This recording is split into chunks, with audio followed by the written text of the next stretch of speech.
دوستو، ایک ایسی جنت جو اس دنیا میں ایک انسان نے بنائی، جس کو بنانے میں 12 سال لگ گئے، لیکن وہ اپنی بنائی ہوئی جنت میں ایک قدم بھی نہ رکھ سکا۔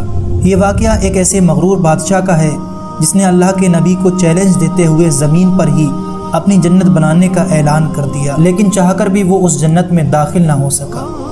آخر کیا انجام ہوا اس بادشاہ کا، اس پوری ویڈیو میں دیکھیں۔ دوستو، قوم عاد تاریخ کی ایک ایسی طاقتور قوم گزری ہے۔ ان کی طرف حضرت ہود علیہ السلام کو بھیجا گیا تھا، لیکن قوم عاد نے ان کا انکار کیا۔ ان کی بدعمالیوں کے سبب اللہ نے ان پر عذاب نازل کر انہیں تباہ کر ڈالا۔ قوم عاد ارم نامی بستی میں رہنے والے تھے، اس لیے ان کو عاد ارم بھی کہا جاتا تھا۔ یہ علاقہ عدن کے قریب آباد تھا۔ یہ لوگ بہت لمبے قد اور طاقتور لوگ تھے۔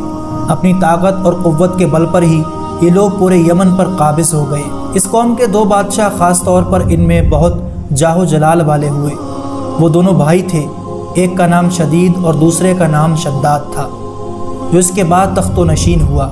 یہ دونوں ایک بڑے علاقے پر قابض ہو گئے، جس میں عمان، یمن، عدن اور شمالی عرب کے علاقے شامل تھے۔ یہ دونوں ارم بن سام بن نوح کی اولاد میں سے تھے اور بے شمار لشکر و خزانے انہوں نے جمع کر لیے تھے۔ شداد نے اپنے بھائی شدید کی موت ہونے کے بعد سلطنت کی کمال کو عروج تک پہنچایا۔ دنیا کے کئی بادشاہ ان کے فرما گزار تھے۔ اس دور میں کسی بادشاہ میں اتنی جرأت و طاقت نہیں تھی کہ اس کا کوئی مقابلہ کر سکے۔ اس تسلط اور غرور نے اس کو اتنا مغرور و تکبر بنا دیا کہ اس نے خدائی کا دعویٰ کر دیا۔ اس وقت کے علماء و صالحین نے جو سابقہ انبیاء کے علوم کے وارث تھے، اسے سمجھایا اور اللہ کے عذاب سے ڈرایا، تو وہ کہنے لگا، جو حکومت و دولت اور عزت مجھے اب حاصل ہے، اس سے زیادہ اللہ تعالیٰ کی عبادت کرنے سے کیا حاصل ہوگا؟ مجھے کیا ضرورت ہے کہ میں کسی کی عبادت کروں؟ شداد نے حضرت ہود علیہ السلام کی زبان سے یہ سن رکھا تھا کہ جنت کیسی ہوگی اور اس کی نعمتیں اور خوبصورتی کا عالم کیا ہوگا، اس لیے اس نے زمین پر ہی جنت بنانے کا ارادہ کیا۔ وہ کہتا تھا کہ مجھے اس جنت کی ضرورت نہیں جو خدا نے بنائی ہے، ایسی جنت میں خود اس دنیا پر ہی بناؤں گا۔ چنانچہ اس نے اپنے افسروں میں سے 100 معتبر افراد کو بلایا، ہر ایک کو 1000 آدمیوں پر مقرر کیا۔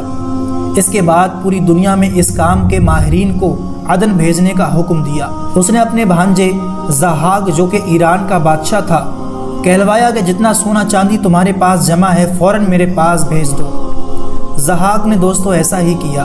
اس نے تمام حکمرانوں اور سرداروں کو یہ حکم دیا کہ سونے چاندی کی کانوں سے اینٹیں بنوا کر بھیجیں، اور کوہ عدن کے متصل 1 مربع شہر جنت جو 10 کوس چوڑا اور 10 کوس لمبا ہو بنانے کا حکم دیا۔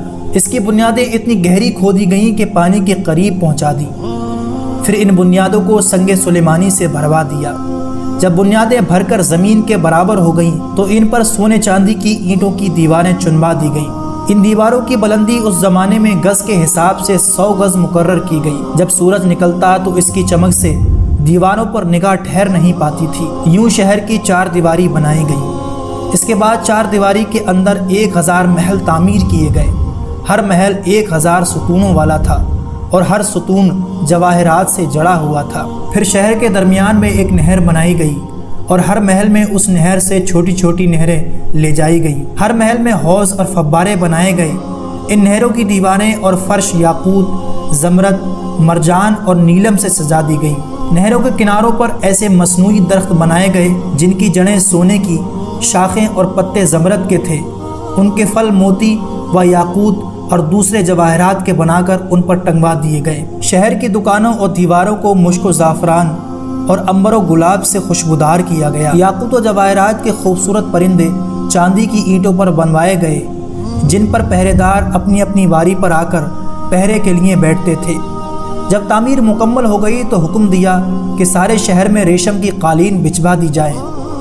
پھر نہروں میں سے کسی کے اندر میٹھا پانی، کسی میں شراب، کسی میں دودھ اور کسی میں شہد و شربت جاری کیا گیا۔